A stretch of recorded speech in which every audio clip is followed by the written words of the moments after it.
پیر ایاز ہاشمی صاحب کی تجویز پسند آئی ہے۔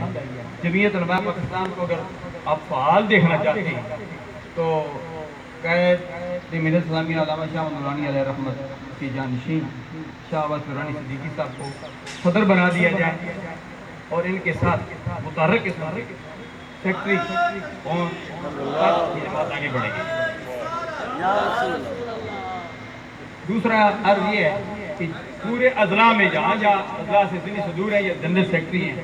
جب بھی اپنے ضلع میں کوئی غمی خوشی ہو، بالخصوص غمی ہو، مطلب ہو تو جس طرح مدنی چینل پر ابو البلال شیخ طریقت محمد الیاس قادری صاحب سلام برکاتہ العالیہ تعزیت کرتے ہیں، اس طرح ایک ہمدردی ہوتی ہے۔ ضلعی جو ذمہ داران ہیں وہ اپنے قائدین تک بتائیں کہ فلاں بندہ فوت ہو گیا ہے، اگر وہاں تک پہنچ نہیں سکتے تو کم از کم فون پر یا وائس میسج سے ان سے تعزیت ضرور کرتے ہیں۔